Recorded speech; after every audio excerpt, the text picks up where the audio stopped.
yourself, and I know that there's like a pressure because of course the predecessor from Mahal, but I think you have to sacrifice and put hard work and determination for this pageant, as this is a way for you to get to know more about Pangasinan and as well to advocate the Pangasinan in other provinces. So for me, it takes a lot of dedication and hard work for you to achieving your goal and of course the crown. Thank you. Thank you very much. And now the next question will come from Mr. J. Barbo. Hi ladies. Good afternoon and congratulations sa gaganda nyo. Anyway, I'd like to call Miss Calasiao and of course si Miss Manawa. Ayan. My question for you, Miss Calasiao, what are the challenges you have encountered all throughout for this Limgas na Pangasinan pageant? Actually, as a student nurse, I have a lot of challenges and sacrifices joining Limgas na Pangasinan. But I have time management so that that sacrifices is I can feel it po. Thank you. And for Miss Manawag, this is your question for you. Miss Manawag, do you believe that you have good heart and as well as a good heart and good mind in clinching the crown of Limgas na Pangasinan this year? You know, I joined this pageant because I have purpose and reasons. So, my purpose is to I will share my past experience to the youth to become inspiration to them. And joining pageant is my biggest fear because of the pressure. And I want to share the youth to how to believe in themselves.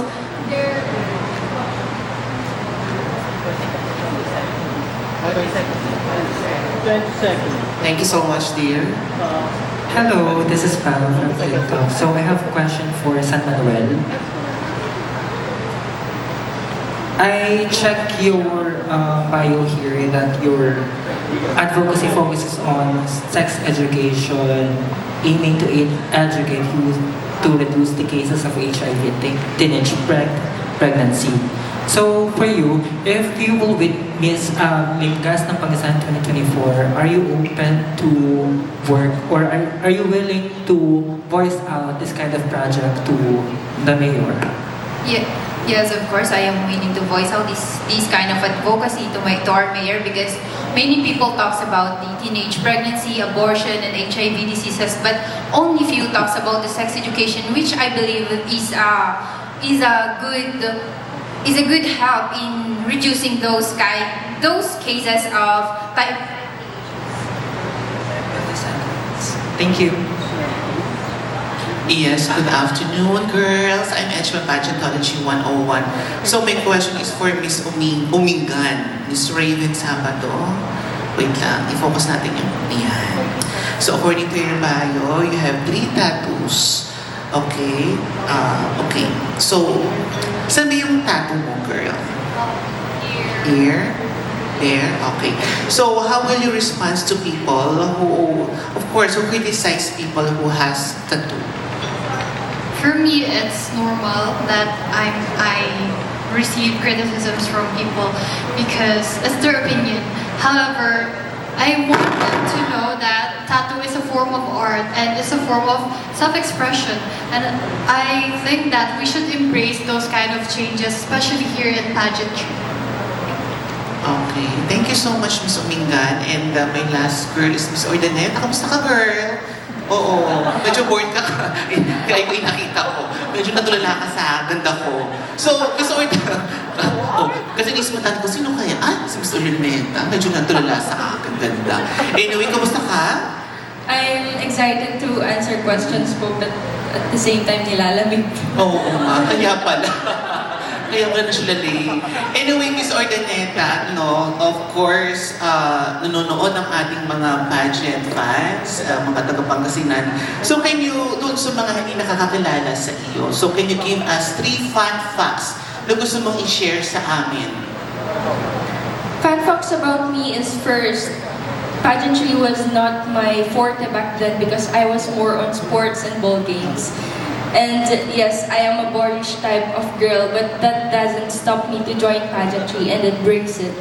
And second fact, I love singing and playing guitar and post it.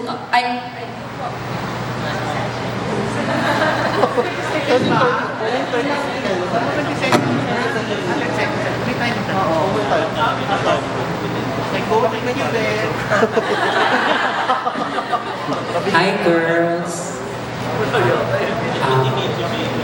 Yung mahirap sumali ng pageant kasi may acting involved dyan. Halimbawa kung sinabi ni Miss Ordaneta na gininaw siya, kailangan mag-acting ka na hindi ka affected ng temperatura. Parang smile na smile ka, parang init na init ka pa. Pero ang question ko iba. For all of you, can you share in 1 or 2 sentences the abstract of your advocacy project so that we will have an idea what you have in store? Yes. So my advocacy is called Humans of Lingayen because I believe that the best way to get to know a town is through its people. I plan to share the stories of my fellow Kabalayans by showcasing their businesses. For example, I have encountered the Bagoong factory, and during the pandemic, they were very helpful. So my advocacy is all about sexual harassment because I was sexually harassed before by my relative. So I want to be the voice of those people who have experienced the same thing as me. So hello everyone, my advocacy is about women empowerment because I want to help my fellow women out there to be the best version of themselves and inspire them and make them realize their worth as members of our society. Thank you. Skills literacy is about teaching the parents and youth about skills because I believe that skills is important, especially in today's generation, that there aren't many job opportunities for people who doesn't have the proper education and doesn't have the privilege to be educated.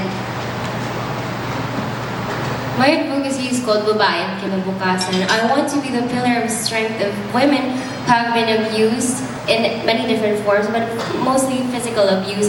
And I want to serve as someone who can be their strength in their life. Thank you. Good afternoon, everyone. So my advocacy is #IMatter. It was a campaign and a movement I wanted to be in social media so that people can be reached out all over the world, or whoever uses social media could express themselves online. That whoever you are, wherever you are, whatever you may be, you matter. You are worth it, and you have to be acknowledged. That is #IMatter.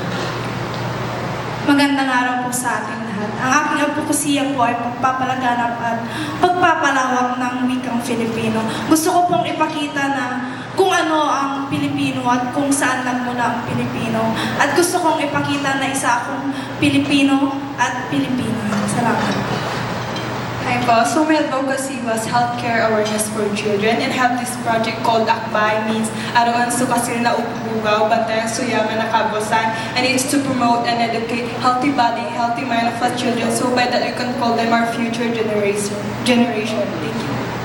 Hello, my advocacy is flora and fauna preservation because that is relevant to my town, especially in our mountain, Mount Balungao, and we are too focused on focusing to ourselves, empowerment, but let's not forget the environment. Thank you. My advocacy is youth empowerment because many youth are in their dreams, and I want to put in their mind what's their purpose in this world, and I want to share their ideas, perspectives, and opinions to the world, and I want to offer the personal development. My advocacy is women empowerment. I want to be viewed as someone who break the stereotype that the society label on women that's fragile, women who is weak, most especially here in pageantry, wherein it is composed of different women who has a backstory, and with this pageant, I hope that My advocacy is sex education because as what I said earlier, only few talks about it, and I firmly believe that sex education could contribute great help in reducing the risk of HIV, teenage pregnancy, and even abortion. Thank you. My advocacy is about mental health awareness. I've witnessed how difficult for someone to suffer silently about their mental health, and I want to use this as a role model and as a way for them to be heard, to be listened, and to have someone to talk to. Thank you. Hello, my advocacy is all about the welfare for the children with special needs. Growing up with a cousin who has cerebral palsy, this has taught me a lot of things: love, patience, and empathy, and to see them on their abilities rather than their disabilities. Thank you. As a dentist in transit, my advocacy is entitled Project Teeth, which is total engagement, empowering true health. Through this initiatives and also the collaborative efforts of the community, we are not just showcasing that indeed Pangasinan is magaling. Hi, my name is Kathleen, and my advocacy is all about agritourism. I want to showcase and highlight the product of Pangasinan, and that also can be benefited by our Pangasinan and also our province, and that will be also benefited for the economy. My advocacy is about animal welfare because since I'm a veterinary medicine student, it is my passion to be the voice for the voiceless. And I think it is time to us to take credits for the animals because they are our source of food, livelihood, because most Pangasinenses are farmers and fishers. Thank you. The advocacy idea revolves around the spirit of volunteerism and giving, because I know myself that I am not just an aspiring public figure as a queen, but also a public servant, proudly managing one of my towns, one of the barangays in our community, which is Miniin West, and I am a proud SK Kagawad. And so I would like to Hello, I advocate for the preservation of our culture and heritage.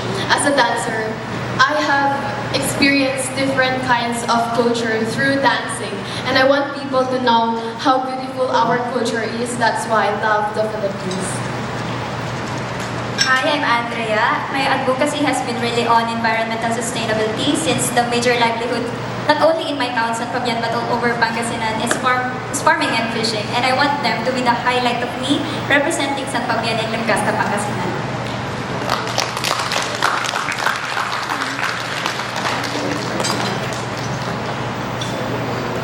My question is for Ms. Lingayan and Santa Barbara. Do you think being beautiful will get you far in life? Why or why? Well, definitely I would acknowledge that there is something called pretty privilege. Because as beauty queens, we are given the platform to be the ambassadors, the faces of the brands and organizations that we represent. So definitely being beautiful can help you just not only win the crown, but also influence people into doing greater causes in life. Thank you. Ms. Santa Barbara. Beauty is indeed subjective, and everyone, each person, all of us should always believe in our own uniqueness and our own beauty. Always know that those opportunities come along your way for a purpose, for a reason. And so, I think beauty does affect your confidence, and that is what truly matters in accessing those opportunities. Thank you. Thank you.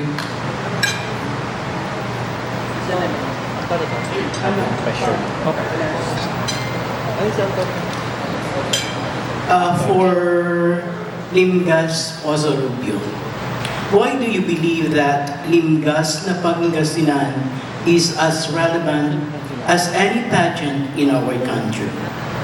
Limgas na Pangasinan is more than just glitz and glamour. It is focuses more on our advocacy. We are given a right and a privilege to speak up on what we believe in, to speak up on what we should do. And that is something, the reason why I am here, to be an advocate for a cause. Thank you. Very good. Shma.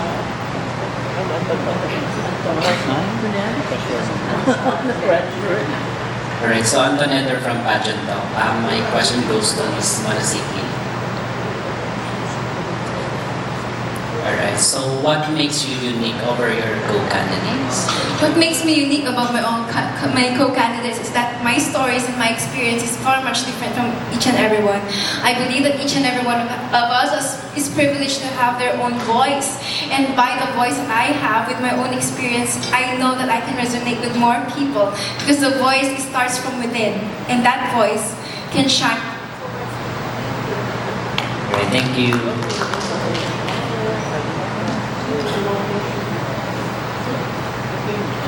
Hi, Miss Advocacy Pageantology 101. I have a simple question lang naman. Miss mga darem. No, mga darem. Okay. Miss mga darem, mahal mo o mahal ka? Oo. Kung tayo mo siya mag-budget question, punta muna tayo sa love. Mga darem ba? No, mga ayun, mangaldan. Diyos ko. Ba't hindi naman siya P? Anyway, gusto mangaldan. Mahal mo o mahal ka? In Tagalog, you can answer in Tagalog or in Pangasinense. Siguro para sa akin, piliin ko yung mahal ko. Kasi yun yung nararamdaman ko tungkol sa tao na yun. At hindi mo babago yung mahal ko sa kanya. Nandun yung buong puso kong ibibigay kung ano man ang nararamdaman ko at ano man ang kaya kong ibigay para sa kanya. So kung pipilian ako, mas pipili yung taong mahal ko. May mahal ka ba kayo? Wala. Okay. Kayo, oh my God, Miss Anna, nandiyan ka pala.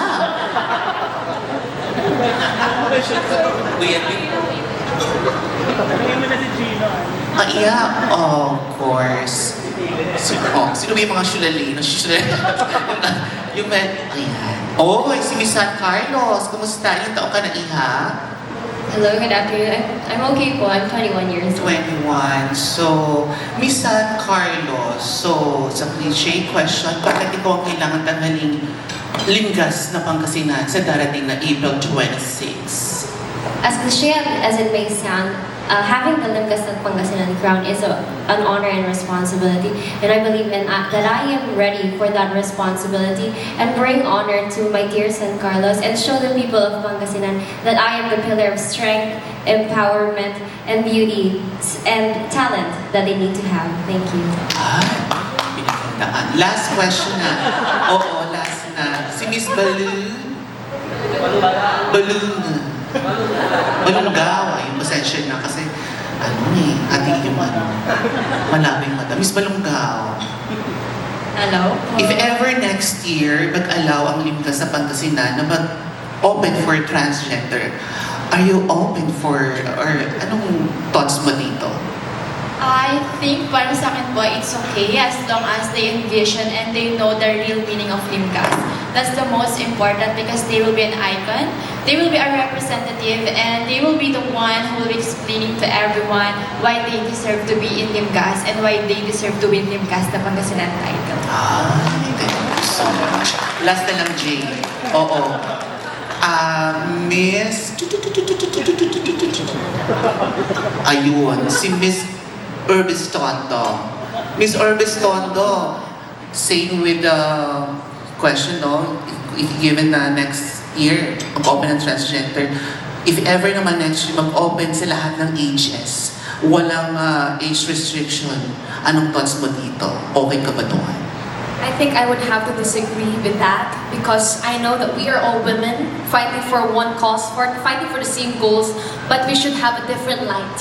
We should have a different stage for the transgender women. So I think they should have their own light because they would be a clash, a chaos of what we have. But of course, I don't have any against. Thank you, Thank you, Talik. Thank you. Hi ladies, good afternoon again. This is Jay from Pageant. I'd like to call Miss Poza Rubio. Hello, good afternoon. Your question is, why is it important as a beauty queen or a candidate of Limgas na Pangasinan to be a multitasker? being a multitasker, me as a student, it is very important to know your time management. What I've learned from Sir Constantine is that time is not gold. Time is respect. To always balance on what you have, the love for what you do, and the love for Limgas na Pangasinan. Thank you. Thank you so much. One last lady. I'd like to call Lingayen.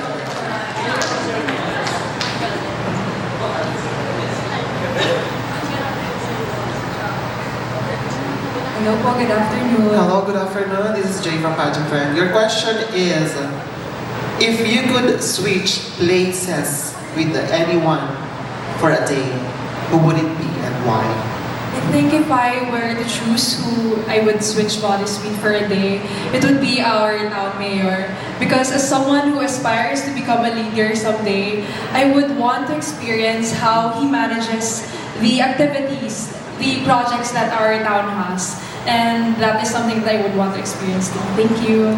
Thank you so much.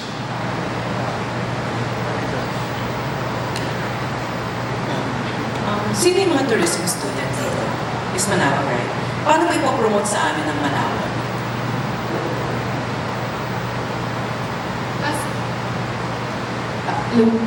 As a tourism student, I would promote Manawag as an privileged center and even privileged town in the north. And Manawag, we all know Manawag is the Wheel of Manawag is a tourism attraction that our church, Our Lady of Holy Rosary of Manawag. I have a final question for two ladies. This will be answered by Miss San Carlos and Miss Mangatare. So, dalawa ang choices. So, pag kinuha ni Miss San Carlos yung isang choice, yung kabilang choice ang isasagot ng isa, ha? Hindi pareho, ha? Okay. So, if you were given the chance that your life will be portrayed on film as either a superhero or an animation figure, which would you choose and why? If my life would be presented as a movie, I would choose it to be an animation because I believe that animation transcends the global language and it inspires especially the children, and that is something that I want to be a target audience, and that is the youth because they are our future generation. Thank you. O, ikaw ang superhero. So I had no other choice but to choose to be a superhero. I want to be a superhero in a movie because I believe in that way I can help people, not just in having a superpower, but having a good heart. And I believe I can inspire people to do good also to other people.